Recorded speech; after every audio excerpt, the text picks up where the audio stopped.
Loveline, coast to coast. Yep, it is Loveline. I'm Adam Carolla. That is Dr. Drew over there. Phone number 1-800-LOVE-191. Dr. Drew, board-certified physician, addiction medicine specialist. Big night tonight, Drew. Really? Yeah, Man Show premiere. Oh, big night. Yeah. Do you have to go to a party after this? No. Oh. No, I don't. Well, the party. They didn't invite you, I understand. The party's going on right now because the show is premiering right now. And as usual, as you and I have prepared many shows from this studio. Think about it. Other people have had parties. Remember, How many what? Other shows have premiered. Loveline premiered. Man Show's premiered. And you've been sitting here doing this show. Yeah. Yeah. I think every show you've ever premiered, you've been right here in the studio. That's because I love the kids. Yeah. But, Ann, put it on the Man Show She's over doing there. it, don't worry. Comedy Central. Whatever. Big premiere. Big episode tonight. Big episode. And, no, I'm not going to the party afterward because I'm getting picked up at 4:30 in the morning to go fishing with the fridge. The fridge? The fridge. William Refrigerator Perry. Oh, is this going to be a Man Show yeah, bit. Of course. Yeah. Wait, is he still alive? I hope so. Otherwise, it's going to be a very depressing piece with the fridge's corpse floating around the lake. He was like 380 when he was playing football, right? Yeah. What's he doing? What's he bringing in that now? He could have been 350, 360. What's he pulling in now? It's not like he's 6'8", though. I understand. He's probably 6'1". Yeah. He's coming in about 4 and change, but he's big boned. Oh, big frame. Hey, listen, say what you want about the fridge. Those of you who are he's probably a really nice guy. Chicago Bear fans from the 80s will remember him and his dominance. But the fridge, for a big fat guy, he got out of that three-point stance in a hurry. He's a good ball player. Oh, yeah. Yeah. Remember they put him in at the goal line? Yeah. Put this 380-pound guy in the backfield. And they'd get on the 1-yard line, the 2-yard line. Yeah. They'd either hand it to him or let him lead. Right. With Peyton behind him. Yeah. And when that guy got out of that three-point stance and covered about 6-7 yards to the goal line, as quick as a wideout. Yeah. Did, except for he weighed about 375. Yeah. And when he hit that middle linebacker who was coming in at 235, it was just like I'd seen him score touchdowns where he didn't get hit hard enough at the line of scrimmage and ended up sort of cartwheeling through the end zone. You know, he actually launched himself through the back of the end zone. I mean, and even he'd mow down a couple of guys and still go cartwheeling out the back of the end zone. I mean, he was he's a big fat guy. I think he could dunk a basketball back then too. Really? Yeah, he was a 380-pound, 75-pound dude who had he was quick. I mean, he was always out of shape. He was always a big fat guy. But he could jump, he could catch, he was quick out of the stands. He wasn't just some big fat guy they put in the middle. Where are you going fishing? We're going... Castaic or something? Yeah, we're going to Piru or something like that nearby. So that's good. Does he live out here? No, he lives in Chicago still, I think. Oh, boy. And... by the way, I went to Vegas yesterday/today. Didn't go to bed. Last night? Yeah, what I did is I got a 7 p.m. flight out of Burbank on Saturday, and I got a 6:30 flight. Oh, yes, yawn for me. A 6:30 flight out of Vegas this morning. You ever do that? What the hell were you doing all night? How dare you? No, I've never done that. Anderson's making a Coke Who'd reference you go there. with? I went with Man Show guys. Daniel, Jimmy, those guys. Well, you look at it this way. You go to Vegas, right? Yeah. You go with Daniel and Jimmy and his cousin Sal. They're not going to the hotel room, ever. You're not going to bed before 4 or 5 anyway. Yep. It's not like it's 1:45, I'm turning in. Yeah. No, you're gambling and going to strip clubs, you're hanging out. You're going to about 4 or 5 o'clock anyway, right? Well, instead of go back to the hotel room with the Cottonmouth and the 8 other guys and try to crash out in some sort of bizarre sort of alternate slumber zone, why not just cut your loss, start heading for the airport? You didn't do one of those bizarre 5-hour strip joint. No, not that long. But the point is I just started heading for the airport at 5:45. That's good. Yeah, it's not bad. Yeah. Got home at 8 this morning. Was up 24 hours. Give me the pill, Skipper. And I'll tell you what, while I was driving home from the airport, watching the daybreak at about 7:45 this morning, I was thinking, thank God the fridge is coming over at 4:30 tomorrow morning. I'm really looking forward to that. All right. So, again, Big Man Show premiere tonight. And let's, thank you, get back to the phones, or at least to the phones, and speak to Amanda, who's 16. Amanda? Hey, what's up? What's up? Well, I got this friend named Jerry, and somehow he got poison oak on his balls. Nice. And on his penis. Beautiful. And he was, like, announcing it, so I was like, I'm going to call and find out what we can do about this, because he thought that he should put an alcohol prep pad on that. No. Oh, yeah. No. We were all sitting around. What's an alcohol prep pad? Like before you get a... Hold on, shut up. Before you get a shot? Yeah. It's like I think we'll put something that burns on something that burns. It's nice. Yeah. Look, he probably has it elsewhere, right? He has it on his face. Yeah, of course. Well, he needs to see someone. There are steroid creams that can help with that, and sometimes steroid shots and pills that have to be used on top of that. Usually when it's on the genitals, which is not that uncommon, because, guys, their hands go there a lot, you know what I mean? Yeah. And so if it's on their hands, it's on their junk. Yeah. You notice that about guys? It's less, people touch their face like 400 times a minute, but men... touch the junk. More. Yeah. Hey, well, wait a minute. Is there a difference between poison oak and poison ivy? It's all Russ, and it's all the same family of plant, but it's a little different. And we have poison oak out here in the Pacific. They have poison ivy out there. We don't have poison ivy out here? I listened to playing baseball night with my kids, and they hit a ball into the poison ivy oak, and I was looking at it, they're going, Jesus Christ, we have in our backyard loaded with poison oak. Really? Yeah. Yeah, strangely. As an adult, there's just a handful of things that make it to that list that you don't think about anymore. Oh, that yeah. include quicksand, Yeah. poison oak, No. your name being put in alphabetical order. Yeah. The stuff that used to constantly run through your mind as a kid, not around anymore. How many for me. times now are you looking for a ball you've lost? Never. Okay, that's where the poison oak gets into the equation. I spent my entire childhood looking for a ball in ivy. Yeah, there you go. It was like this one ball, a yellow tennis ball, lineal mile of ivy, and I just looked in this huge ivy patch. That's how I spent my childhood, looking for ivy. It's a nice sort of metaphor for your whole childhood. Yeah, once in a while I'd get lost. I'd have to send someone to look for me in the ivy. Yeah. Where is he? He's in the ivy. Justine? Hi. Hi, you're 20. What's up? Congratulations on the Man Show premiere. Thanks. Big premiere tonight. Thank you very much. Also, I do have a serious question, but first, can I just make a quick request from you guys? Mm-hmm. I'm a long-time listener, and I used to make a best-of tape with my own compilations, and somehow I taped over part of it, but I haven't heard the Dr. Drew rap in forever. Not the boogie, but the rap? The shuffle. Yeah. The shuffle, yeah. Now, wait, Justine, let's just make sure we're on the same page, because we played the Dr. Drew boogie last week. That's not the good one. But you want to hear the Dr. Drew shuffle. That's right. Interesting. It's better. That was the original, right? Well, Right. It's old. It's old school. Yeah. That was good. Will you play the whole thing later? Yeah. All right. We'll play the whole thing later. What about now? Just get it over with. Just get it out of the way, shall we? All right. All right, Gary. Hey, Anderson, can we play the Dr. Drew shuffle? He's there you obviously go. Get it over Pee with. on this stick. Makes me sick. Pee on this stick. That horse is his high horse, which used to get out of the barn. In my underwear again. Here's what's going to happen, asshole. Stuff like this makes me sick. You're fat. Asshole. You're fat. Can I say that? You're fat. You're overweight. I want to be dominated. You're gay. I want to be dominated. You're gay.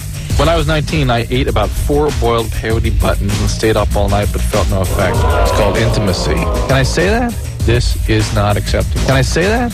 You're fat. Pee on this stick. Not acceptable. Boiled peyote button. You're overweight. Not acceptable. Can I say that? Yes, you can. I'm a rapist. Oh, Drew, please, the mic's on now. Has all the classic drops in it. I didn't realize that. Yeah. That you're gay and you're fat and all. Sure. Otherwise, we played the boogie last week, and I realized I'd lost my righteous indignation. Yeah. And I'm trying to regain that. Yeah. I really am. All right. Let's see if we can find it now. Justine, what's your question? Great. Thank you. Okay, my question is this. And by the way, Adam, thanks for talking over that. She specifically wanted to tape it. It was nice of you. I did want to explain and felt compelled to explain what all the horse sounds were, because it's a little bit of a non sequitur. Well, that, and it's also been translated. It's become your high horse. You notice that? My high horse? Anderson, am I right on that? Yeah. Yeah, right. Barely. But it used to be Drew's high horse, which was out of the barn. All right, Justine, go ahead, baby. Okay, so I have this pattern with boyfriends where first of all, I always have a boyfriend. But I've had 3 long-term serious relationships since 11th grade with no breaks in between. They actually overlap. And I don't know, I get attached to these guys emotionally, and like right now, I love my boyfriend very much, but I lose interest sexually. Do you feel this is like one of those situations that Woody Allen describes, where you never want to be a member of a club that would have you as a member, that somehow a guy that is sort of succumbs to your overtures is somehow spoiled? No, I don't think it's that. It's just not as exciting. So you're into the longing phase. Right. How about a guy that never succumbs to your overtures? Would that be like somebody you just could not get out of your crosshairs? I don't really go for that as much. Usually I like the flirtation, I like the chase, and then getting it the first time, that's exciting, and then that's it, and then you're over. Okay. Yeah. But what if within the relationship the guy constantly kept you off balance? Yeah. So that phase carried out through the relationship. You never quite knew if he was into you. You're not sure how you stood. Good one day, bad the next. Yeah, in a way that's true, because I get really, really jealous when I don't need to, but that sort of keeps it exciting. It's all bad, right? It's all bad. Okay? Yeah. It's all ways to avoid intimacy. It's all ways to keep it in that state. However you learn to be you, somebody was never giving you what you needed growing up. You know, you're that person who never gets from dad what she needed, basically, or dad died or left or something. Right. What did he do? He's not physically abusive, but just very verbally abusive, very loud, yells and screams all the time. Right. Very negative person. Right. And do you tend to go for negative guys, or just guys that you No, the guys are the complete opposite. But have you ever gone for... That's why it doesn't last. Yeah, that's why it doesn't last. If you went for a real negative guy, you'd probably... That's the kind of guy Adam was describing. A guy that is not available to you, who's always sort of quasi-abusive to you. Right. But I end up with guys that dote on me and are always there and go way out of their way to do everything. Well, all things being equal, you've made the better of the two choices, but it's all still about avoiding intimacy. I will recommend a book to you that you can read that talks about where this comes from. It's called Hop on Pop. Hop on Pop is one option. The other is a book by Ethel Person by the name of Dreams of Love and Fateful Encounters. Dreams of Love and Fateful Encounters, you can get it at Amazon. And if that is too complex, Hop on Pop does the trick too. Is there some sort of law that women could not be named Ethel after 1955? Or Gertrude. Yeah, Ethel and Gertrude, gone. Let me tell you, I'd take an Ethel over Brittany. Or what, Drew, you know the young kids' names. What are they now? Jennifer, Brittany, Amy. Oh, really? But Amy and Jennifer. Oh, you mean the real young? The real young. You mean the little kids? Yeah. Oh, sheesh. Well, they must be naming them after whatever pop stars in vogue now, right? Yeah, there's a lot of Britneys. A lot of... Right. You know what I don't like? I don't like it when they name them after writers or playwrights, or like Beckett, names like that. I just want to punch the parents, because you pretentious a-holes. I think it's... thank you. There's my high horse. I think it was... There's my righteous indignation. No, what's her name? Melissa Etheridge. What's your name, her daughter's? Her kid's name, her son's name is Beckett. Ugh. Yeah. It always bothers me when people do that. Holden. You know, those kind of names. It bothersome to me. I really like them to just pick 5 or 6 names. They're not racehorses. Stop getting so creative. And what happened with it? How come racehorses always have bizarre names, by the way? No horse just named Stu or Bob or anything. It's always crazy stuff. Jeff? Yeah. You're 20? Yeah. What's up? Hey, I work at a porn store, and a lot of times guys bring back their videos all covered in lube and... Oh, this is good times. No, good they times. don't. What? Hold on. That's ridiculous. I used to work at a video store every single time. Anderson? What? Anderson worked at a video store? For like 2 years. They'd always come back with slime. My God. Ectoplasm. God. What kind of video store did you work at? Like a little mom and pop place. But they'd have the porn section, right? Course, yeah. And of course. And really, would there really be slime on those things? Yeah, not all of them, but there'd be a lot that would. And we found the guy one time and we said, hey, man, don't rent from here anymore because you're returning them with this stuff all over. Oh, that must have been comfortable.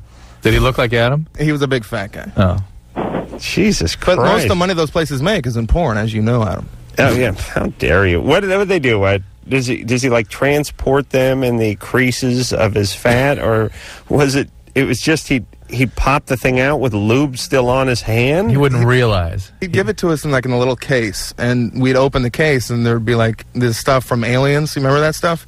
It was connected to it, and you'd open it up. No way. No way. I swear to God. Well, look, that's intentional at that point, then, right? Yeah. I don't know. I think he was just a really fat, sloppy guy that didn't think about it. Well, how about your partners, Jeff? Your clients, Jeff? What kind of thing are they doing? Well, we just, for example, we had one guy return a video the other night, and it had some lube on it or something, and I checked his videos in, and I had an itch on my eye, actually in the corner of my eye, and I didn't touch my eye, but I ran in the bathroom, washed my hands real good, and then took like a paper towel and sort of itched the inside of my eye. I mean, is that anything really to worry about? I mean, is it? No. Can you catch anything? Well, first thing, these guys have no diseases.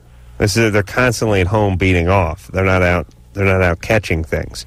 Well, this particular guy returned some gay videos, and I don't know if relax anything, but relax. Oh man, what was it called? I don't remember. Come on. I don't have a clue. No clue, really? I imagine you wouldn't. You had to restock the thing, didn't you? We just go by the number.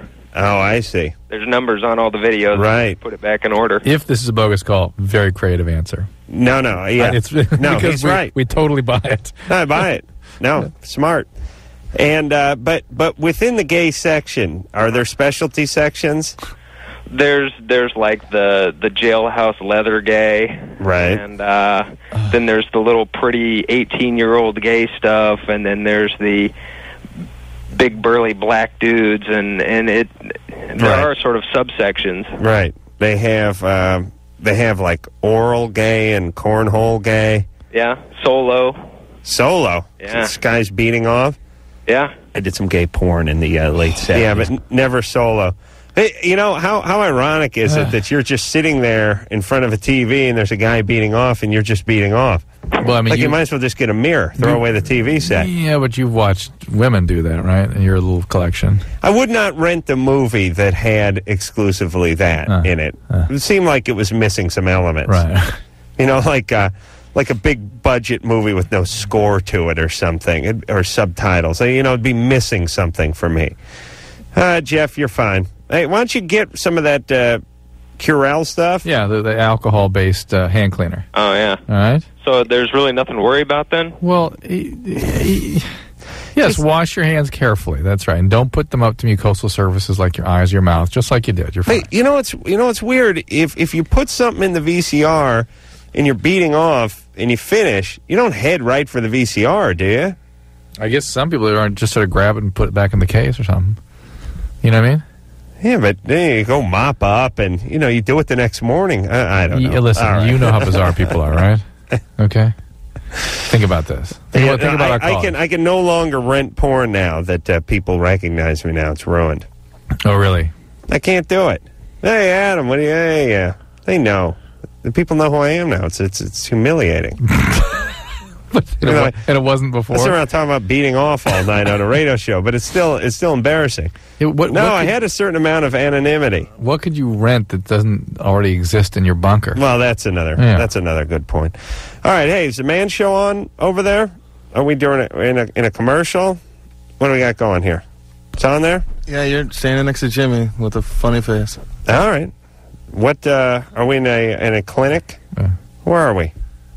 No, it's like a pink flashing background. Pink flashing background? Relax. Just go to break. Come in. Come on. All right, we'll take a little break. Going to go watch the premiere of The Man Show. We'll be right back. Doug is hey, Drew, just screaming right now. Hey, it's Loveline, everybody. I'm Adam Carolla. It's Dr. Drew over there. Phone number 1-800-LOVE-191. Let's hop back on the phones. Big Man Show premiere tonight, by the way. Yeah, Comedy Central. Yeah. I'm not sure anybody under 18 ought to be watching that. Really? Yeah. You just saw a segment, Drew. I'm over 18. Are you now? Yay! All right. Thank you. Brian? Yeah. You're 22? You know what? Am I just saying that? A stampede of 17-year-olds just ran to the TV. Great. Unfortunately. Talking. What's up, Brian? I got a question for Dr. Drew. Yeah. I was just wondering if there was any new medicines for, like LSD leftover side effects. Well, it depends what you're having. Are you talking about the mood disturbances, panic? Yeah, kind of paranoia, Yeah. anxiety. Yeah, there is. Things like that. Do you feel still kind of locked into a high a little bit? Like you never came down from a little bit of a... Well, yeah, maybe a little bit, but... How long have you been feeling like this? Like 3 years. And has it been getting better over that 3 years or worse? Yeah, but it's pretty slow. Getting better over the 3 years? Yeah. Yeah, there are, absolutely. I mean, you need to go to a doctor who has some experience in treating this, but... Yeah, I went to a doctor, and he acted like he didn't know what I was talking about. Was it a psychiatrist? Yeah. I told him what it was, and he was like, yeah, that acid should have been out of your system in 3 days. Oh, no. There are chronic neurologic syndromes from LSD. I've seen a number of different syndromes. What you have is something called the locked-in syndrome, which is rather common. It's when you use a fair amount of acid, and all of a sudden you feel like you'd never really kind of quite come down from it, and then you start feeling kind of paranoid, then you get panicky, and then you get depressed. How much did he do? Quite a bit. I don't know, maybe like 100. Oh, yeah. Over a summer and a half. And many of the antidepressant medications will work for this. You need to see a psychiatrist who has some background in what's called addiction medicine or addiction psychiatry. They should know a little bit about this. And there's a lot of stuff that can help with this, so definitely take advantage of that, because it is a miserable, disabling condition if you're not careful. Let me give one of my famous automotive analogies and how it would pertain to the brain. And this is true with anything in life. Really anything. If you, and this is what acid is, and what do you expect, by the way? You're out joyriding your brain 100 times. I mean, picture your car. Now, it's fun to head out to an open field and just do donuts in your car. It's fun to, get it going 60, grab the emergency brake, and pull a Starsky and Hutch maneuver. I mean, it's fun to catch a little air when you're going over the train tracks and stuff once in a while. And I used to when it would rain, I'd take the car, go to the Gelson's parking lot, and do some donuts and stuff. It was all great. The problem is your car wears out a little faster. You can screw things up. You might get lucky and take it out a couple of times and have no problems. Or you may catch a rut or something and tweak the whole A-frame. Yeah, and do you know what I'm saying? And there's a certain amount of inevitability in that. The more you take it out, the higher the chances you're going to tweak it. But here's what I'm saying about your brain, kiddies. I like to go out and take my brain for a spin every once in a while. Just like I like to take my car for a little hot rod every once in a while. But you do it all the time, and you do it irresponsibly, and you do it crazy, and you're going to break it. And the difference between the car and your brain is, the car you can at least sell and get a new one. Brain, that's it.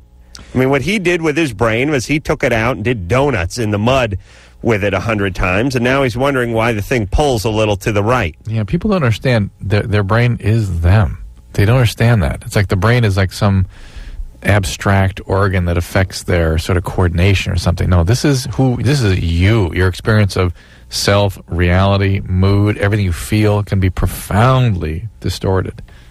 Crystal? Hi. You're 16. What's up? Yeah, okay, I was giving my boyfriend a hand job, and I pulled on the foreskin a little because he's not circumcised, and he said it hurt.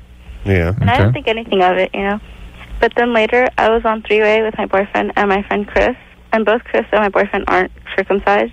But Chris said he could pull his foreskin all the way back, and my boyfriend can maybe do it so the head's kind of poking out before it starts to hurt a lot. Right, so he has some narrowing, some stenosis of the foreskin. That's one of the reasons that getting a circumcision is a good idea, because that narrowing can happen. And then when you pull it through like you did, kind of vigorously, it tears, and then it narrows even more, and then pretty soon you can't get the head out at all. Do you guys You can't just talk about grad night or something. You got two guys. You guys talk about the pre-pews for an hour on the phone. And by the way, Drew, get used to this. This is where you're heading with my kids. Oh yes, a lot of foreskin talk late night on the phone. 3-way, by the way. 3-way, 7-way. All right. Good times. Well, what do we do? Okay, I know that foreskin can be trained a little bit, moved around a little bit. I mean, just like when they put those barrels in the guy's earlobes, and in a year they get it up to 2-inch piece of sewer pipe in there. Can't he work with it a little bit? They can stretch and work on it, but sometimes that causes more stricturing. Really? More narrowing. I mean, tell me he's got to work with it a little. If it really bugs him, get a circumcision. Yeah, but he might as well work with it a little bit first. And Drew, is there anything you can put on it that would help make it more supple? Not that I'm aware of. Could it hurt like vitamin E? It couldn't or hurt. Something like that. Couldn't hurt. Tell them that you know what you can do. A good way to get some vitamin E is just grab that capsule and just bite the tip of it off, and it's real nice. Yeah, it smells like fish, but it's nice. Yeah. Yeah, don't put any on you. It's going to confuse him. But put a little on there and let him work it out, stretch it out. Right, Drew? Yeah. All right, good time. Get some PVC pipe and. That's right. Let me try something. Yeah. No. All right. James. Yeah. You're 16. Hi, guys. What's up? First of all, I want to say congratulations on the Man Show. The governor of Michigan watches the Man Show. He does? Of Michigan? Uh-huh. Why? He was on a radio show the other day or something. You mean Minnesota? Yeah. Not Michigan. Best show on television. There he is. Yeah, there we go. He said that anytime he wants to go for some mindless television, he turns on the Man Show. Thank you, Jesse Ventura. Yeah. That's Jesse Ventura. Remember him? Mm-hmm. No, he doesn't remember him. Go ahead. How stoned are our callers? First off, is there a very stoned, Anderson? Is there a more well-known or popular governor than Governor Jesse Ventura? Yeah, but he's been governor for he was in wrestling 4 years ago, 5 years ago, right? He's been governor for 2-3 years. Well, this kid was probably 11 when he was in wrestling. The point is there's no more popular governor in the United States, or maybe in the world, if anyone's in the United States. Not about popular, but controversial. Well, I mean popular, and I should say well-known governor, and especially to a 16-year-old, you got the state screwed up, and you don't got his name right. But all right, James, go ahead. I'm sorry. That's all right. Well, I'm in counseling right now, and the insurance company is only going to pay for a couple more visits, and my therapist really wants me to tell my mom what's going on, and I don't know how to do that without. What is going on? I'm a pedophile. Somebody sexually abused you when you were a kid? Yeah. Who did that? My aunt. Oof. Does your mom know about this? No. Well, maybe that's what you ought to tell her about. Her sister? No, my dad's sister, and my mom divorced him, and that whole side of the family is just, I haven't talked to any of them in 8 years. How old were you when this happened? Probably 6. How old was she? My mom or the aunt? The aunt? I don't know. Was she an adult, the older kid? 40 or something like that. I don't remember. Great. Yeah. Well, rest assured, something happened to her. Oh, yeah. In a huge way. Mm-hmm. I mean, if you ever feel bad, if you ever have anger toward her, or you ever feel like she didn't get her comeuppance or her day in court, or you never got retribution, believe me. She's living in it. She's living in it. She had her daddy did something horrible to her for a long time. Much worse than what she did to you, I would bet. Okay. How long did this go on? A couple months, 4 or 5. And now you're into young girls, right? Yeah. Okay. And have you acted on that? Good. No. Okay. Good man. Why do they want you to tell the mom? I don't know. She just thinks that I should tell my mom. Well, I think you ought to follow your therapist's instructions, first of all. Okay, I really do. Secondly, I'm disturbed that the insurance company, this is unfortunately not an uncommon story, when you have a very, very serious problem, they won't cover the necessary treatment. It's unbelievable. It's unbelievable. I mean, here's somebody that the treatment for which could save not just his hide, but maybe hundreds of others. You know what I'm saying? Right. But no, I think the insurance companies ought to be held accountable for that.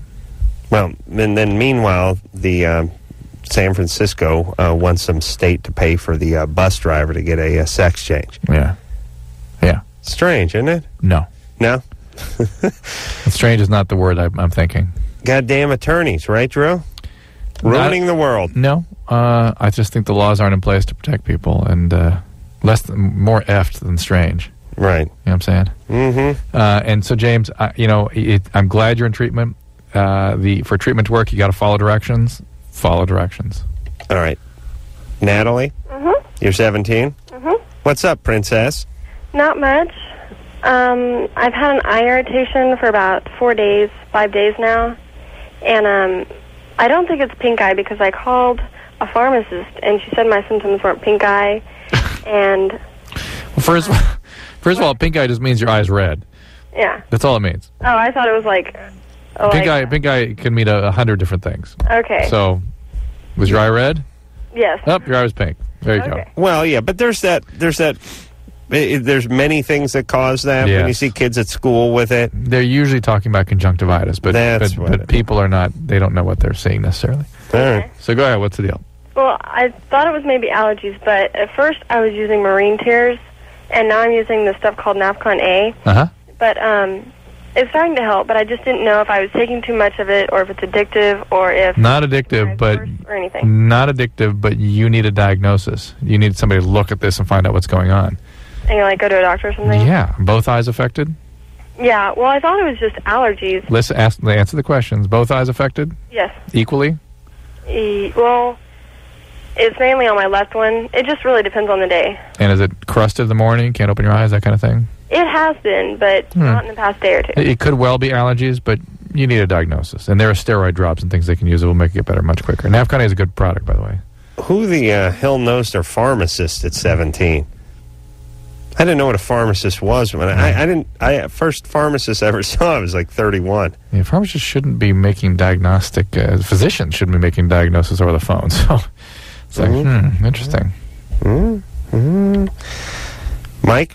Yeah. You're 30? Yeah. What's up? Listen, I got a two-part question. Sure. Pretty serious. I'm a kids party entertainer on the weekends. Oh, party pals. We just spent an afternoon with Elmo yesterday. In like 115-degree heat, and that guy in that damn outfit. Yeah. I thought I was going to resuscitate him. Listen, believe me, the guy made $55 for the whole afternoon, and got chewed out because he didn't spray enough Lysol in Elmo's head before he dropped it off. And there's always two kids that want to abuse Elmo. You know what I mean? Yeah. They want to make fun of everything he says and screw up everything he's trying to do. Yeah. Yeah, I know. It's great. So I'm sorry. What's up? Yeah. Listen. I'm entertaining the party and so. What's the character you play? I was playing Spider-Man. Spider-Man. Okay. Yeah. You do a lot of different ones too, right? Yeah. You do Wolverine. Uh-huh.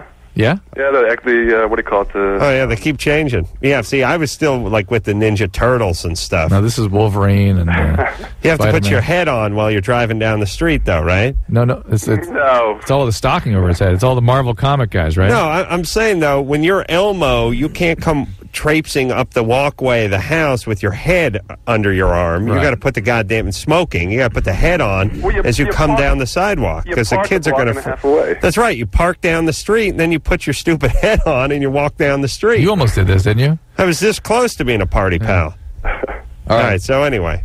All right. So to kind of shorten the story, what I ended up finding out that it was an autistic child that one of the children I was working with, not the person whose birthday it was, but just the sister, the younger sister. Uh-huh. She's about 4 years old. The whole time during the party, and I. Sure, I guess I don't have a lot of experience with autistic children, and that's why I'm calling. The whole time during the party, she was very sexual in nature. What I mean by that is, I'll give you. Was she masturbating or something? Concrete examples. Hey, was she masturbating or something? No. Okay. It was all toward me. It was, and so to a certain extent, that's understandable because I'm a comic character and everything like that. But it got scary. I mean, it got to the point that these are the things she was doing. She would hug my leg. She would kiss my hand. During some period of time, I guess while we were, I can't remember what it was, but the focus was somewhere else. She went up to me, she grabbed my finger, and she squeezed it, and she started rubbing it. Oh, no. You interpreted this as sexual. Yeah, no. Okay, no. Yeah, she said, "I love you." There's all these things. Yeah. Staring at my eyes, rubbing my Spider-Man costume up and down. Okay. Hey, Mike. Yeah. Do you put a couple of tube socks down the front of that thing before you hit the party? What's that? The Spider-Man outfit's a tight outfit, right? Yeah. I put a couple of tube socks down the front there. All right, man. Yeah, I know. I'm serious, just so they don't see the outline of your penis. You ever see that weird thing where you see the guy's penis showing through his thing? Better just have a nice bulge. All right, well, hey, what about, okay, all right, I'm putting him on hold because he's a crazy actor. Well, autistic and problems, neurologic problems like that, kids are de-repressed. They can be very sexual. They don't have impulse control. Being retarded is like just being drunk. Yeah, and they will masturbate and do various things, but this doesn't even sound like that. This sounds more like someone who's just sort of physical and is inappropriate, but I wouldn't, her behavior needs containment as many autistic kids' behavior does. Yeah, well, I mean, if you don't, okay, this may sound harsh, but animals don't care. They see another animal, they start sniffing the other one's butt. Or right? What do dogs come up and do to your leg? Start humping your leg, they're licking their balls, they're sniffing the other animal's butt. Right. That's right. They don't care who's walking it, who's around, anything like that. Same drill. Their brain is not quite as developed. Mm-hmm. And that's what happens. Your brain gets more developed, and you start to have these impulses like, hey, look at that great-looking chick. I'm going to grab a handful of boob. And contain that. And then you contain it, or then you'll get drunk and actually do it. Or, as you're going to find out soon, you hit like 80, 85, you start just doing that stuff. We start going, screw it. Yeah. Well, you lose that part of your brain that's responsible for screening impulses. Oh, really? Yeah, as you age. I think it's just convenience. Like, no. I'm going to be dead. No, as you age, that part drops out. You think, hey, I want to do that. That's what I do. But my take would be like, look, I'll grab a boob, but I'll be dead before the trial's over. I'm not going to do any real time. So being autistic is like, there's elements of that. You have to be trained. Yep. Oh, boy. And I don't want to argue with Mike. I'm sure there was a... No, it's all right. He just wants to know information. But I'm sure she was enamored with him and thought he was Spider-Man and felt affection for him. Yeah. Okay. He got a little crazy with it, though. All right. He took his party pal thing very seriously, too. Let's get back to him. Mike? Yeah. How much does that pay? It pays just what you were talking about. 55. About, whatever, with tip or something like, in between 30 and 50. What's going on with the tip, by the way? Well, sometimes they're not tipping. They don't tip all the time, right? No. Sometimes they can be pretty rough. And now you go pick up the outfit, and then you have like a couple days to drop it off or something. Yeah. All right. How's the acting going? How's the acting going? It's coming around. I mean, I do a Shakespeare show, and I'm doing the workshops. The quote casting director workshops and things like that. Right. Hey, do me a favor. What's up? Next time you see any of those casting directors, tell them Adam Carolla said to kiss his ass. All right. Hey, listen, I have a second part of that question. Yeah, go ahead. Yeah. Listen, but so that's fine. So I overblew what was going on, and then just understand what autistic was.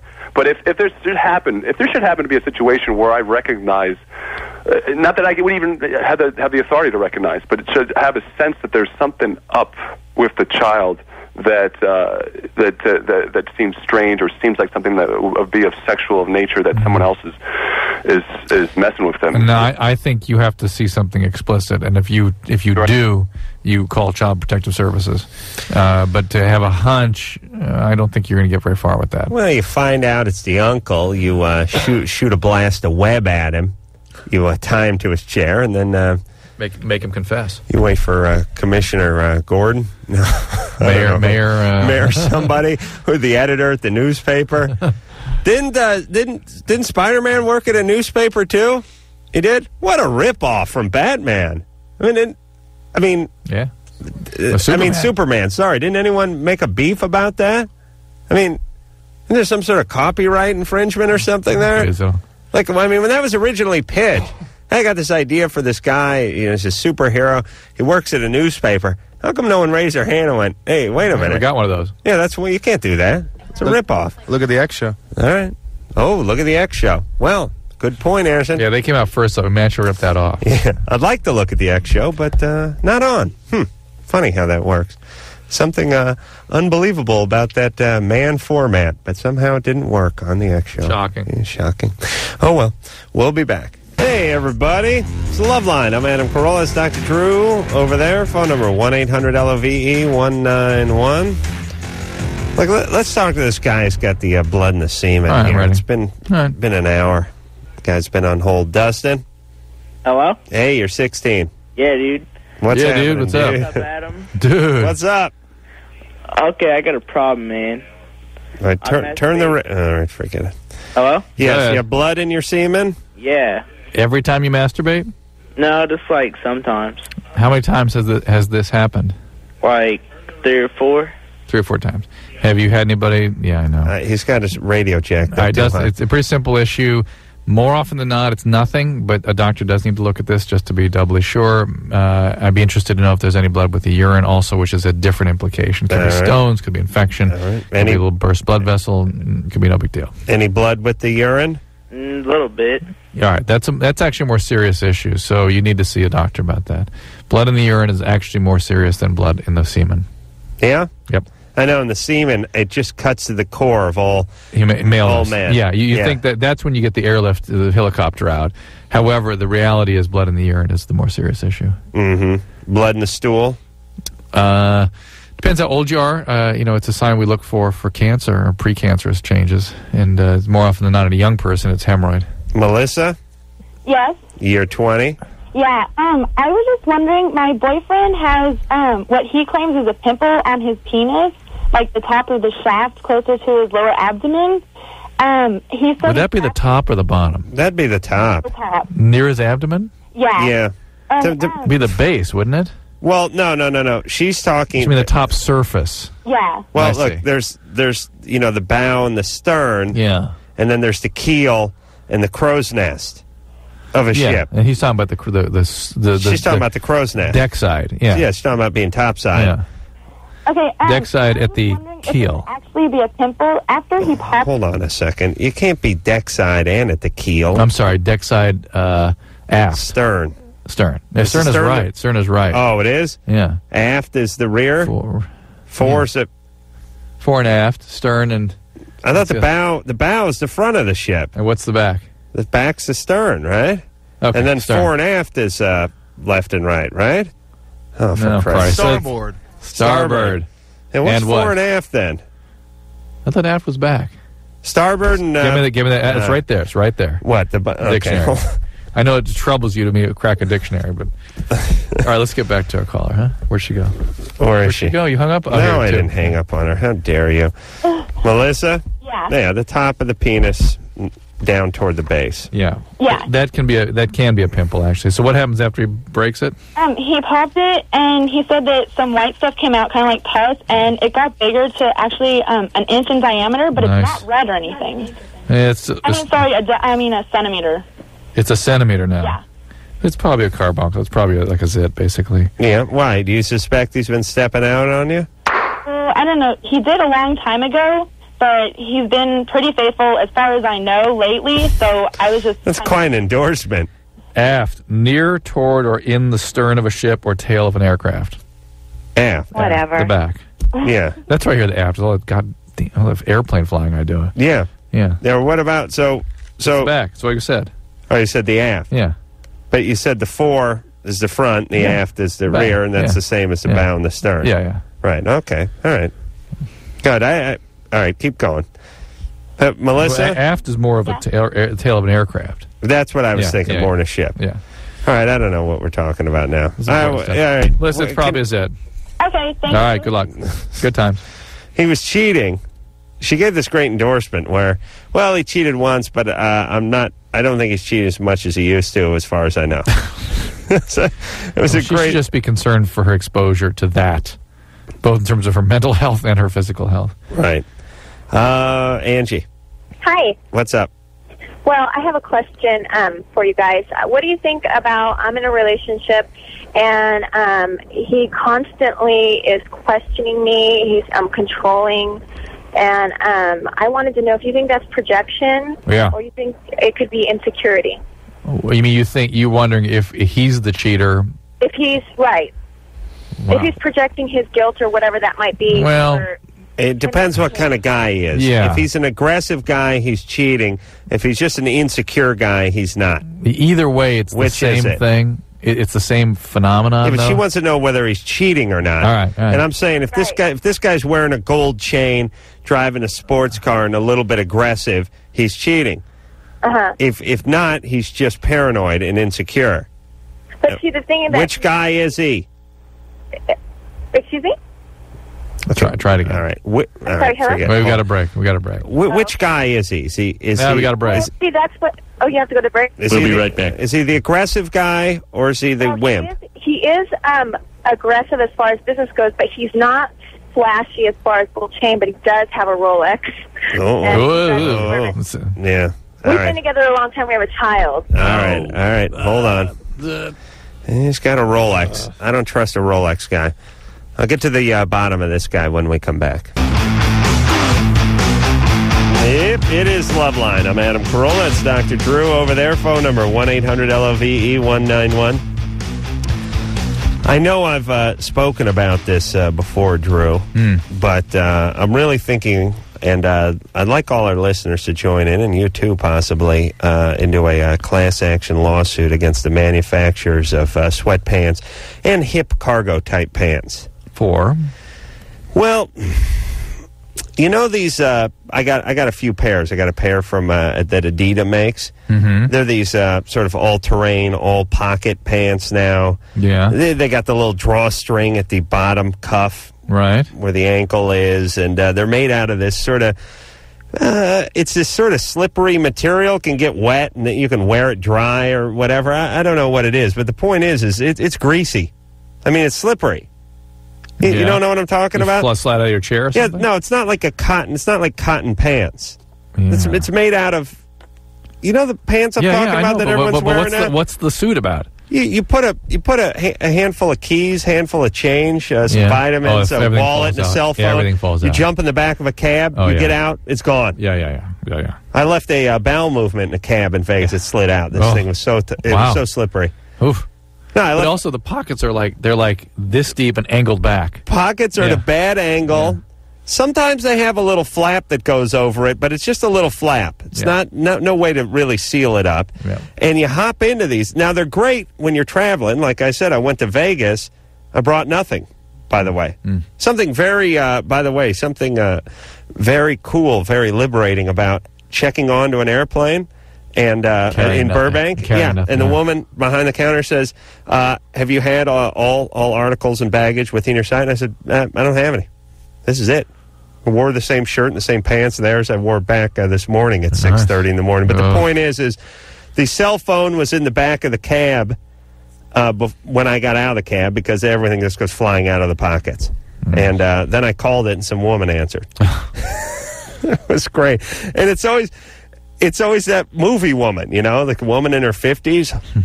My phone's ringing in the back of this Vegas cab. She picks it up after about 8 rings. She's a little confused. Hello? Hi. It's always that weird, you got to get started, too. Hi, is this my phone? Well, I don't know. Well, I mean, no, let me start again. The phone, this is not your phone. No, it is not. It was ringing. It's next to you. Are you in a cab right now? Well, yes, I am.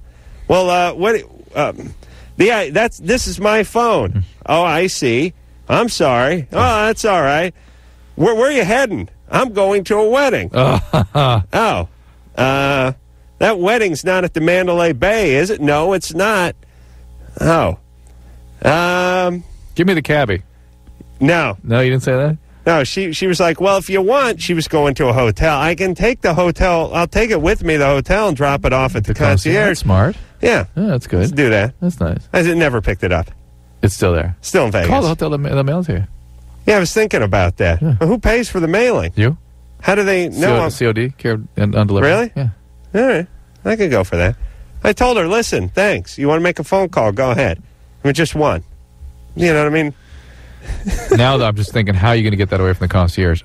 We need a positive ID. You'll have to come down here and identify the phone. I can just see it now as I tell them to turn the phone on, and I scroll through the first 13 names that are on the pre-dial. Yeah. It's not good enough, right? Kind of thing, right?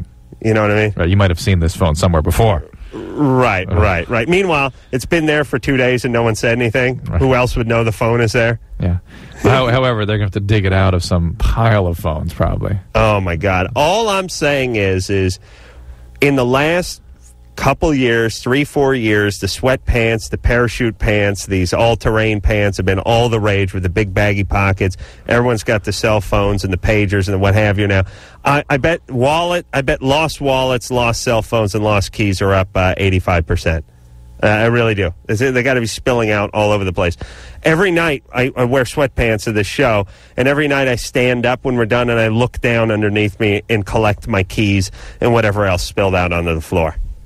All right. I feel your pain. You want to join my lawsuit? I feel your pain, yeah. Oh, yeah. All right. Angie? Yes. You're 23. Yes. What's up? Well, I guess we left off. Oh, that's right. The guy. That's right. The guy. And he's constantly, one of two. Yeah, let me reset here. He's constantly jealous, controlling, all over. Giving you the fifth degree about... Oh, interrogations, the whole bit, yeah. Yeah, there's all kinds of versions of this in reality. It's all bad. None of it's good, yeah. None of it's good. Right. None of it's good, but I think that I could deal with working through insecurity issues rather than someone who likes to sleep around. Have you ever done anything to lead him to believe that you were stepping out on him? No, absolutely not. But when we first met, he asked about my past, my different partners and things like that. Yeah. And I was completely honest. And it's not like I was... Big mistake. Yeah. But I wasn't, a whore or anything like that. So that all comes... He brings that up now all the time, right? No, he doesn't bring it up. But he says that because of that, he said it bothered him. And I don't... It's hard for me to believe that he is stepping out on me because... Hang on. Angie, hold on a second. This is one of these guys that somebody needs to just go, hey, cut it out. Yeah. You like me, we have a relationship, you cut this crap out, I'm out of here. That's it. Cut it out. Well, and you know what? And I left, and he agreed to go to counseling because we do have a child. What did you say to him exactly? When I left? Yeah. Because it wasn't just like all of a sudden. Every time we would get in an argument, because he's extremely explosive and would be like walking on eggshells living with him. No. This is a much more serious global issue than him being jealous or obsessing about your previous exploits. Yeah. He's got an anger management He's problem, got some this stuff. guy. He has got some personality, some stuff going on here. Is he an addict? Definitely. Is he an alcoholic? He is an alcoholic. Yeah, okay. So, that first and foremost needs to be dealt with. And you're wasting your time. You need to go to some Al-Anon. Angie, you just sort of ring through with codependency here. You got to get a sponsor, work the steps, and all of a sudden, all this stuff you're obsessing about will magically not seem so important. Yeah, really? Listen, on behalf of your child, for Christ's sake. And the only chance you have... I started counseling for myself. Well, go to Al-Anon. He agreed to go with. And, No. You take care of yourself. If you go to Al-Anon, you get counseling. That's the only hope you have of him making change. Yes, my righteous indignation is back. Thank you. And if you are successful in making some progress and growing, he will feel like you're sort of out of his grips, and that's really when he's going to freak out, when you see this emptiness for what it is, this straw dog. I'm afraid because he's already freaking out. Hey, look, that's when he's going to do something because he knows he has to, because you, in fact, will not put up with this anymore, and you will leave. And that's when he has a chance of getting better. In the meantime, do not worry about him. Worry about yourself. And your kid. Right, definitely. What's this guy? Hold on.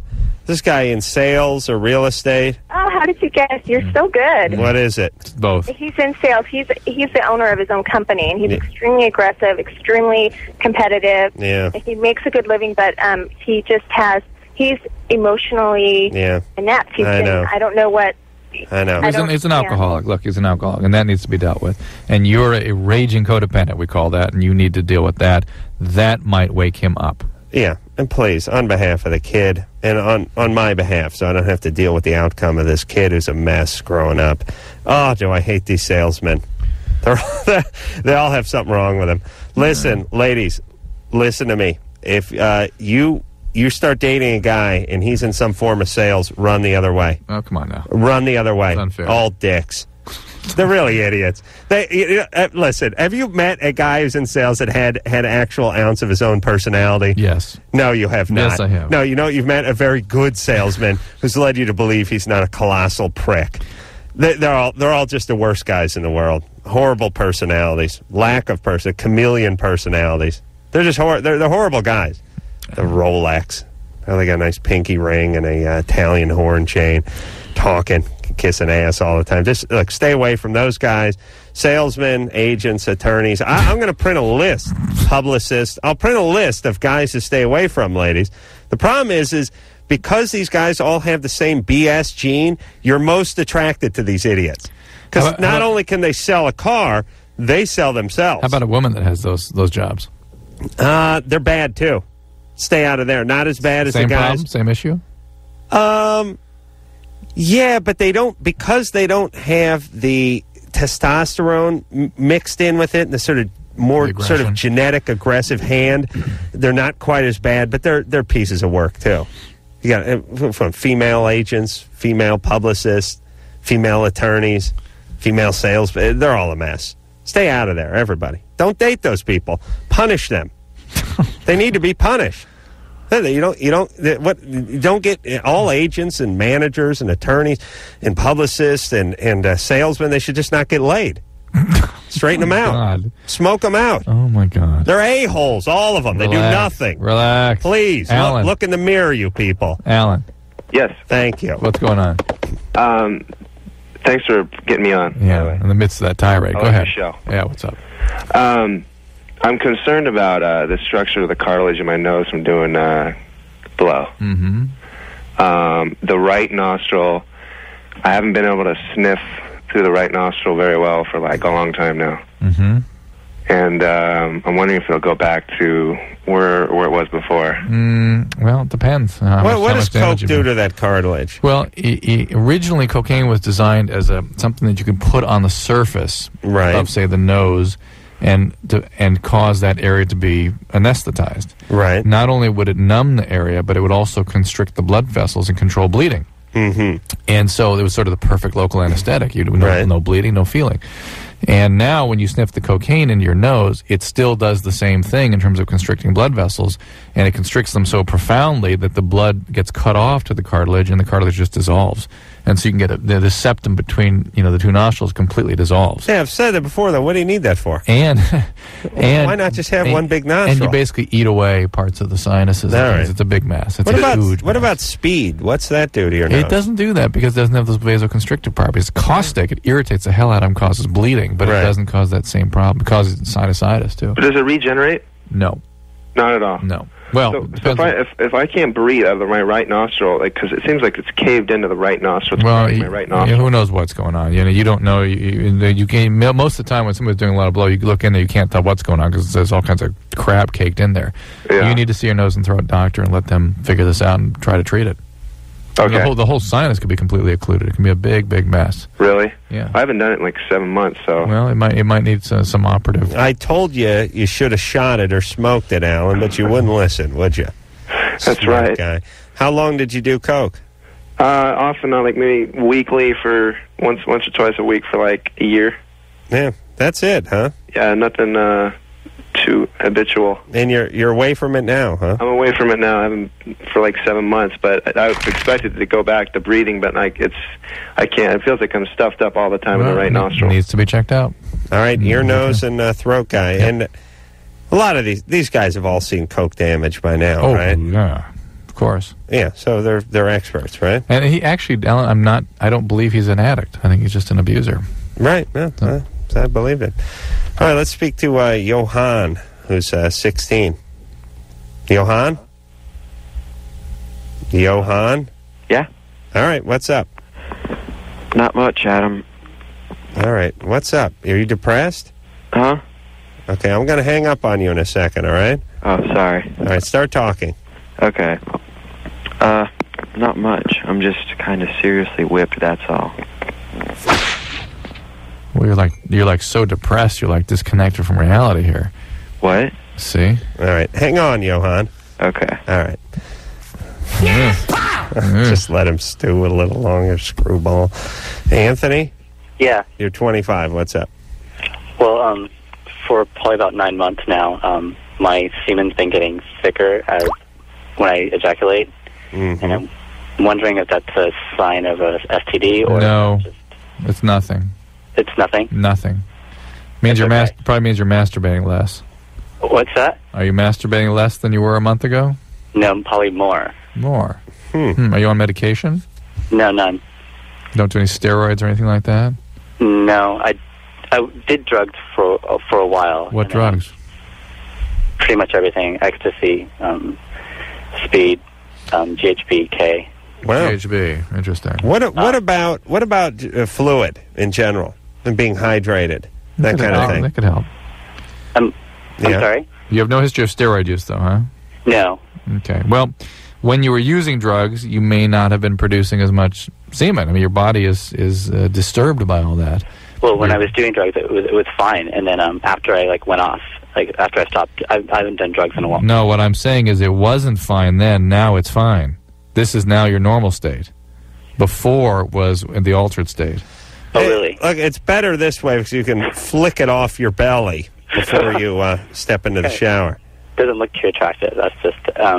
But it's really thick and kind of clunky, so that's nothing that I should be worried about. No, Okay. You're fine. Oh, yeah, I'm telling you, you get your belly covered with hair like mine, and it's a mess. Shag carpet with peanut butter in it. I really, if you dusted my area, you could find probably semen from 12 years ago, 87, 88. Yeah, I'm sure of it. Easily. Yeah. There's just no way it's all coming out. You soap up, but no. Nice. Yeah, it really gets worked into the fiber. Mark? Oh. Yeah, I'm here. All right. Hey, you guys, we got to have callers. Hey. Mark, start speaking up. Callers must be able to talk. All right. Go ahead. My question is, I've been having white, flaky pubic hairs. White, flaky? Yeah. What do you mean by flaky? Well, they're I can touch them and they'll flake off in my hand. I used to work at the Flaky Wiener. Dicky. That's Dicky. They'll flake off in your hand, so they'll fall out. Yeah, I can pull them out by 10 or 20. And you have quite a few of these. Yes.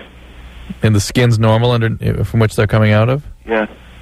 It's mostly right under the base of my penis and right at the bottom of my scrotum. You pull hair out of your scrotum? Yeah. Why are you pulling them out? Because I don't want them there if they're mutated or something. What about this, Drew? I can't quite visualize. Now, listen. Do you have a digital camera? No. Oh, damn it. Well, you want to see a picture of it? Yes. That's never going to happen. You're gay. Drew, what about this? I think I've had a gray pube before. Yeah, sure. But it wasn't falling out. But he's got patches of them that fall off. What would cause that on someone's head? Seborrhea, some sort of skin problem. And that's what should he do? Dermatologist? Yeah, a dermatologist. I cannot visualize what he's describing. Yeah. Anybody, by the way, anybody that wants to send digital images, I think that's the new level that a Loveline will come to now. Are you kidding? No, I want people. Everyone has a digital camera. Everyone has email access. Give me a digital image. Email it to here at the Loveline website, and I'll look at stuff. Drew, we can't get goddamn paper for the fax machine. But we've got an you email. Think you're going to pull that off? Yes, I do. Really? I do. Okay. Because otherwise, the rash thing, all of the people describing stuff on the surface of their body, forget it. Right. I get nothing. Rick? Yes? Well, maybe if you're a better doctor. Rick, you're 17. Yeah. Kiss my ass. What is up? Oh, yeah, my best friend's girlfriend has been leading me on sexually. And, well, she's been, I've been going to her house with a couple of friends, just to hang around. But what's it called? She's been leading me on, and I found out that she's bi. And, what do you mean leading you on? Well, she's been constantly flirting. Flirting with you? Oh, yeah, she's been squeezing, But she's a little troubled, right? I really don't know what that is. You don't know what troubled is? I don't know what do you mean by that. Well, she chaos. She's chaotic. Her life. It's not. She's a bad girl. Not really. No. No. Okay. Maybe you're just a bad guy and you don't notice it. But this is your best friend's girl. Yes. All right. So why are you even thinking about it? Oh, I'm not. She's the one that's been leading me on, but I guess I've been starting to like it. You do like it. Yes, to a certain point, yes. Right, sure. It's flattering to have some attention, but you're not going to do anything about it because it's your best friend's girl, right? Oh, yeah. Yeah, why would you even think about it? Well, hey, listen, he's a lonely guy, 17. She's cute. She's coming on to him. He's sort of... but he's desperate. He doesn't have a girl of his own. Yeah, but he shouldn't be, putting himself in circumstances where something could happen. He's going to her house. He's all right. letting this go further than it should. Oh, yeah, Rick, and... yeah.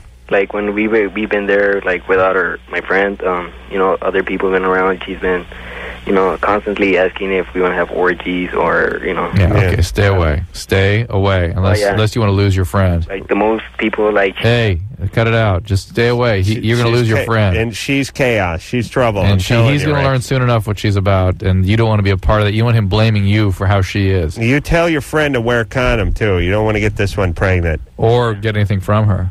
Right, because she's out of control. And Rick is one handy away from not thinking about this girl anymore. Less than a handy, like one Mickey's big mouth. From not thinking about his friend anymore. Well, one handy from someone else. No, he needs a handy from somebody else. I see. Okay. Well, I've been there where Rick is, which is you have no female in your life. Nobody likes you. You don't meet anybody. You can't go out and score. You've now made contact. The list of women who you could actually talk to, phone up, hang out with is so short. One person. That anybody who gets on this list outside of the family and sometimes even inside the family, you're attracted to, right? Yeah. You remember those days? Yeah. Neighbors, whatever. Just, so it'd be like, yeah, my sister's best friend and my best friend's girlfriend. I like them both. Mm-hmm. They hang out. They know my name. They talk to me. They come over. They're nice to me. They give me a hug when they come and go. So I'm into both of them. Why? Because proximity. There's nobody else. I don't have a girlfriend, and no one at school likes me. Oof. So Rick needs to do that. And they always mistake it. Yeah. I mean, here's the deal. Well, this one, he might be maybe stirring up some problem. But as a 17-year-old guy, you got some love to give. Yeah. And excess. And if you don't have a girlfriend or a couple of chicks you're dating from school or whatever, then your stepsister's going to get it, or your best friend's girlfriend, or the dog, or the beanbag chair. Whoever's around is going to get that love. Or the sheep. All right, let's take ourselves a break, Drew. What do you say? Yeah, I do. Please. We'll be back. I'm Adam. That is Dr. Drew over there. Phone number 1-800-LOVE-191. Let's talk to Sarah, who's 23. Sarah? Hi. Hey. How are you? Good. What's up? Oh, I'm kind of having some problems, and I was just hoping you could help me out. All right. Uh-oh. What's up with the phone? Where are you calling from? I'm calling from work. Okay. What do you do? I work at a porn store. It's great. What do you? What's the big seller there at the porn store? Oh, probably videos. Mm-hmm. Yeah, I've actually been listening to your show, and the guy who had the thing about the videos, it's actually true. People return videos with schmutz on them. Yes, absolutely. Yeah. Nice. It's pretty gross. More with the gay porn than with the straight porn, or does it matter? More of the straight porn, surprisingly. More with the straight.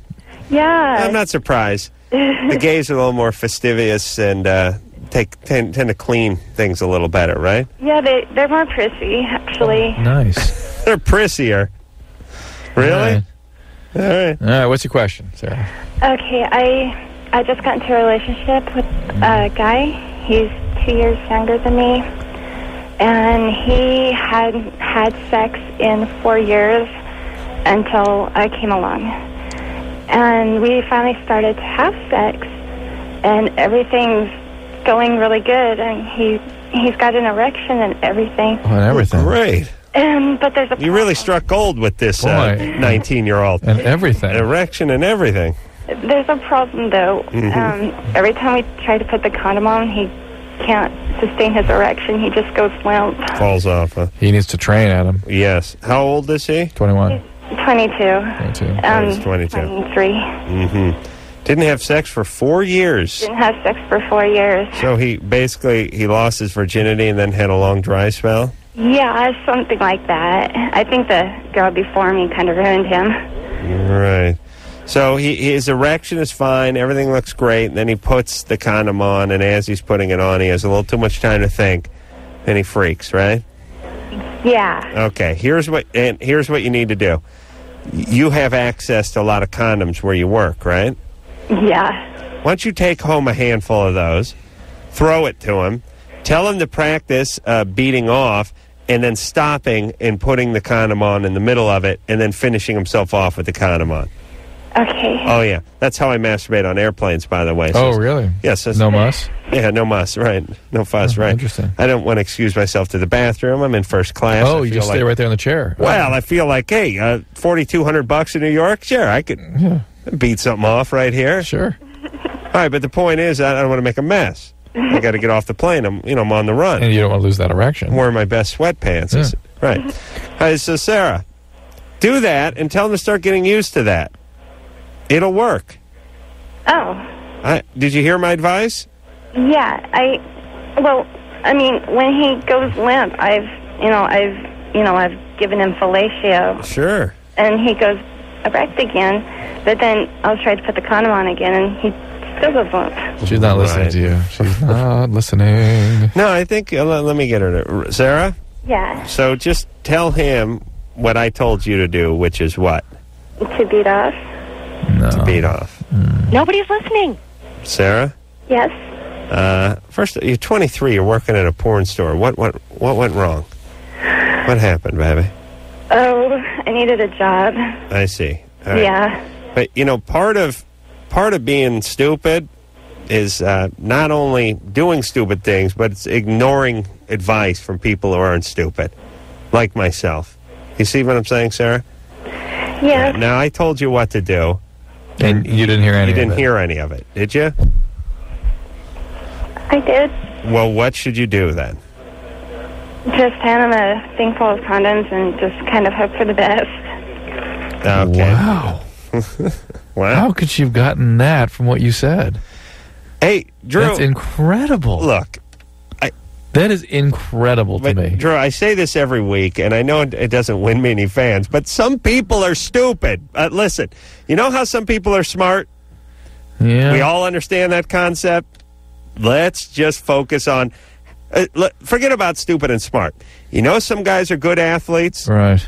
How do you know they're good athletes? They perform well. Right. But does everyone perform well? No. Is everyone captain of the football team and the varsity track and all? No. Is everyone, Ken Griffey Jr. and Mark McGuire? No. Why not? There's a relative thing. There's all the guys who suck. We understand that concept. Same in the brains department. Sarah's 23. She's peddling dildos for a living. She's not a smart person. And she doesn't... Part of being dumb is not listening that well. That not listening piece is phenomenal to me. Okay, but she is working at a store. It's one thing if you were trying to describe how to solve the Schrodinger equation to her and she couldn't get it. Right. But not understanding a couple of basic sentences, not hearing. Basic instruction. To be fair, somebody could have, went in and tried to buy, the Badger or the Widowmaker or something like that, some big dildo. She could have been distracted with a big sale. All right, so give it to her now. Bring the condoms to him. Tell him to practice putting the condoms on. By himself. Drilling. While he's masturbating. Right. So that his penis can actually get used to it. So he can get used to putting the condom on without losing the erection alone. Right. And finishing. Right. And then he can get to the point where he's doing that with you present. I'm telling you, as a society, we stress this for everything. We want our students to study and rehearse. We want musical instruments, constant rehearsal. Whatever you want to be in life, whether it's an airplane pilot or attorney or physician, it's all rehearse, work, repetitive stuff, right? Why does no one bring this up with the condom in the erection? So put them on while they're hard. Get your penis used to it. Put them on while they're hard. Get them while they're hard. There you go. Martin? Hey, what's up? You're 19. First time caller. Just want to say I like you guys' show. Thanks. Just a question for you, Adam. Why you got to rip on salespeople? No, they're horrible. That's why. Salespeople aren't horrible. Yes. Now, look, I'm not talking about this schmuck who stands behind the register at the bookstore. That's not a sales guy. Well, I sell computers. Yeah. I work at a major electronics chain. Yeah.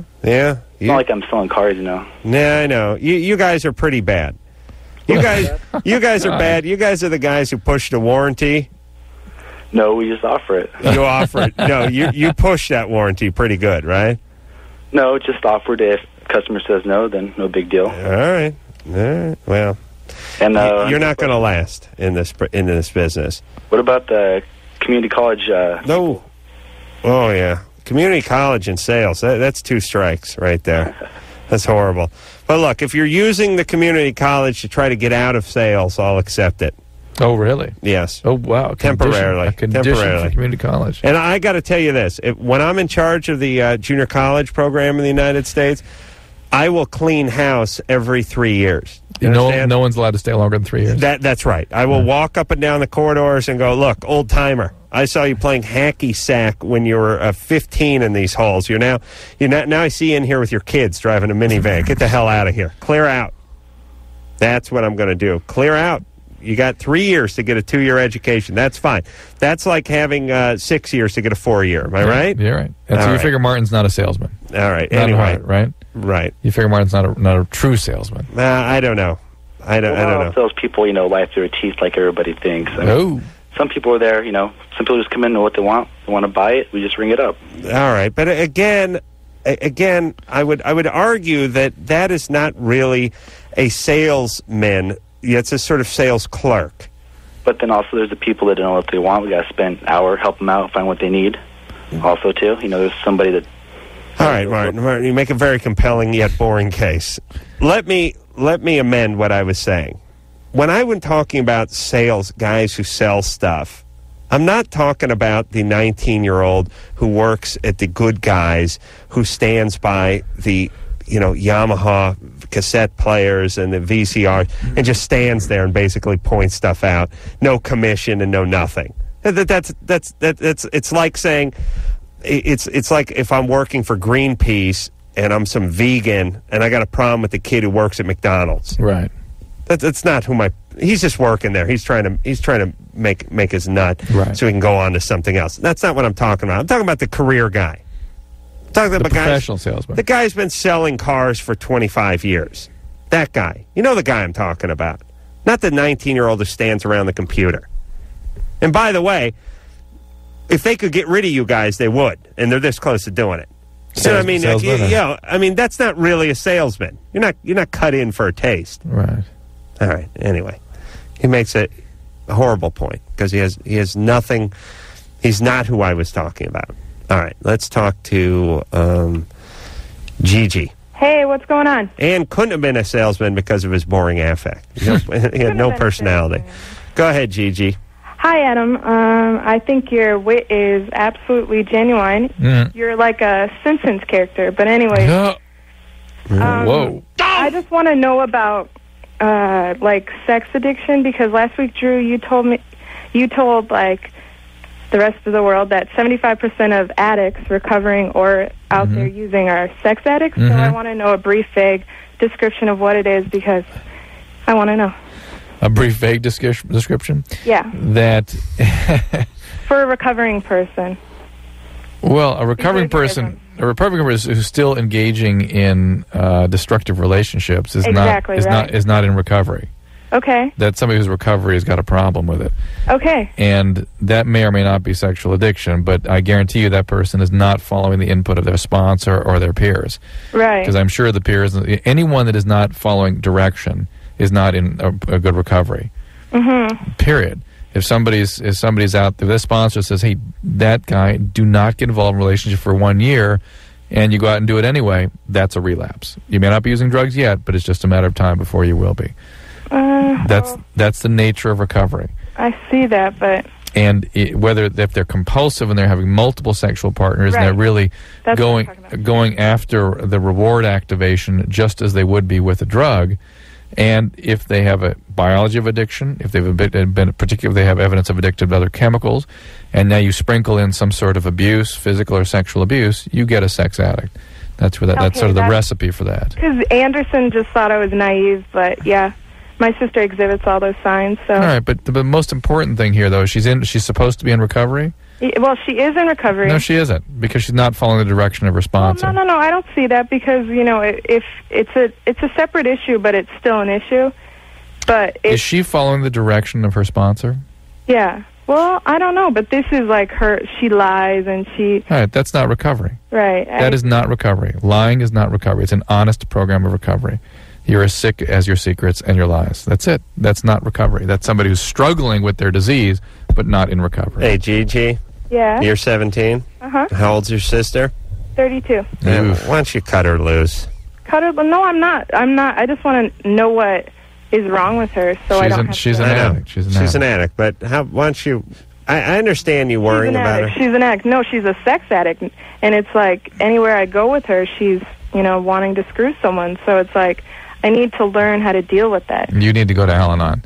You go to some kind of codependency recovery. Why? No. It's not the addiction part. It's just like, all of a sudden she's a sex addict. So I just wanted to know if that's what she was. Gigi, now you're not listening to direction. I deal with these people. Listen to me. Yeah. I deal with these people. Starting to worry for Gigi. I know, yeah. I deal with these people every day, and I'm telling you, you as a 17-year-old are not going to be able to manage anything with her. No, I'm not trying to. Listen to me. Listen to me. Listen to me. Ooh. You need to go to some form of codependency recovery, some sort of ongoing support for yourself. I told you the righteous indignation was coming back. Yeah. And okay, that's already in the picture. And if you want to get her to some treatment, Delamo down in Torrance has a good sexual addiction treatment program. Yeah. Why is that funny? Hey, Gigi. Yeah. Listen, don't call this show and not listen and laugh and throw your attitude around. I'm not throwing attitude. Yes, you are. You don't even know it. Adam, don't date salespeople. And you're the man of all men. Listen to you.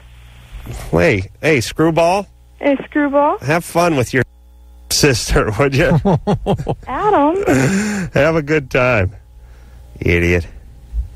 Why did I use the F word there? I guess you did. Oh, all right. Listen, these people are starting to piss me off, Drew. I really mean it. I've had enough of them.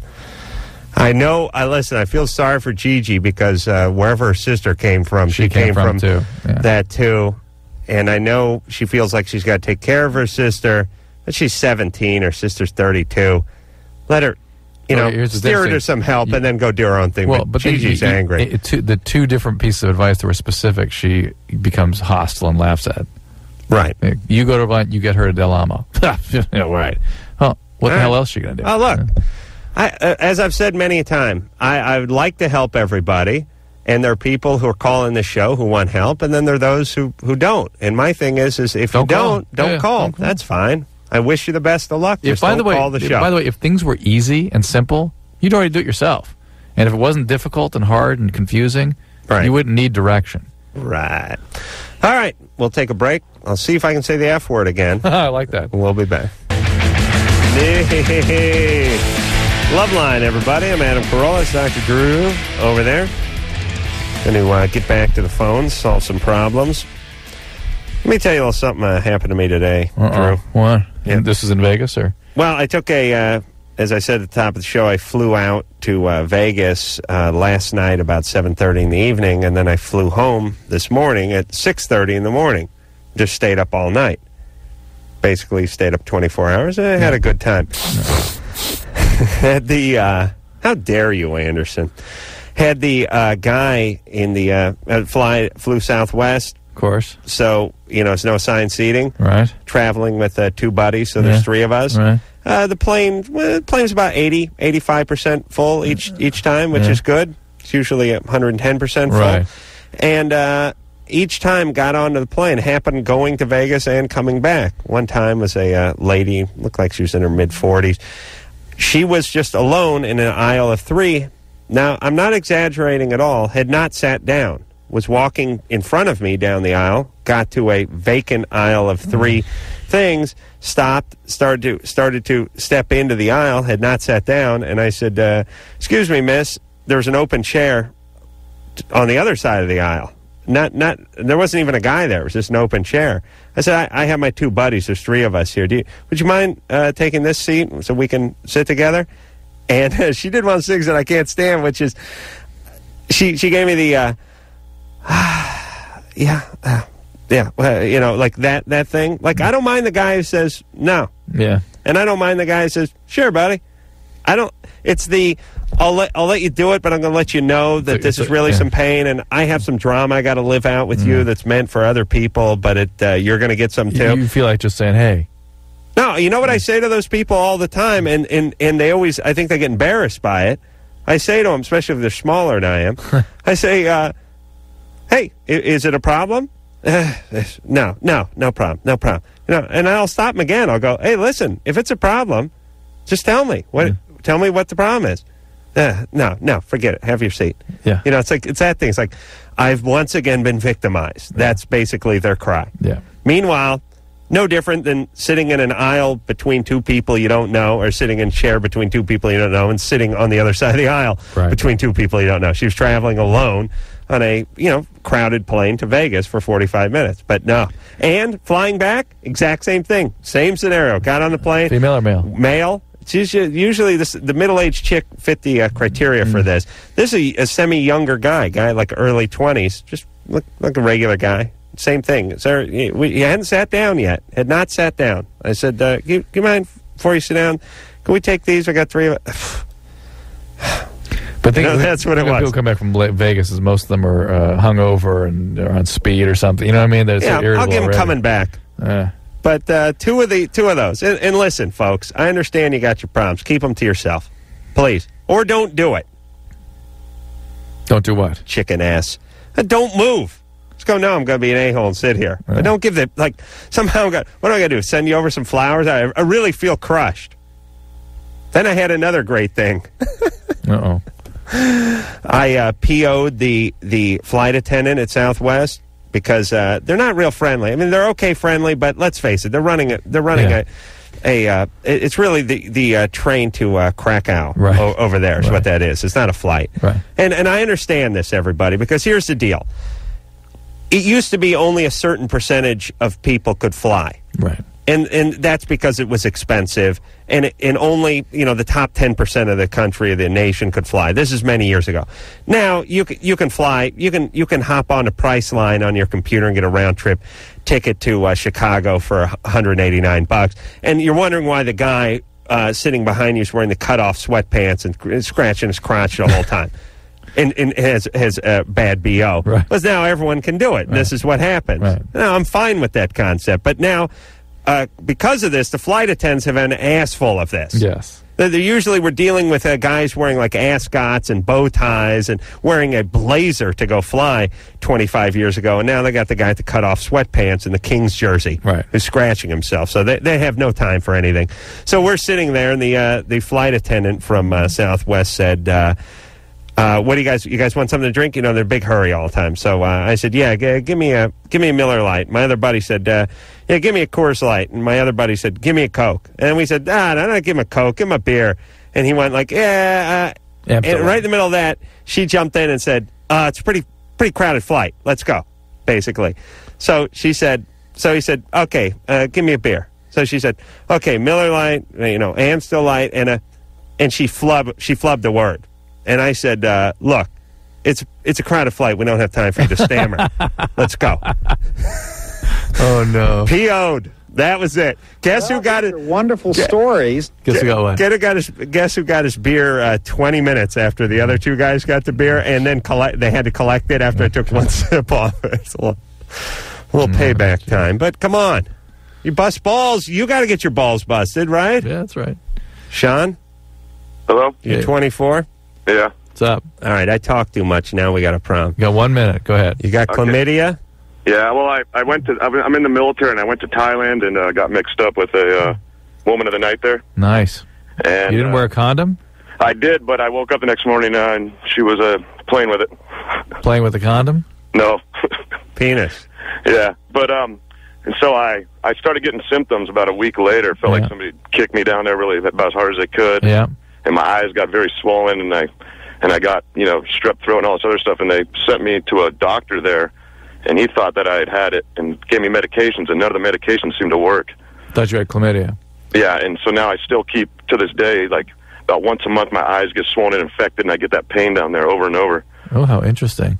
Well, there is something called Reiter syndrome, which is a recurrent urethral urethritis with eye inflammation. Sometimes, let me ask him this, your heels or back hurt?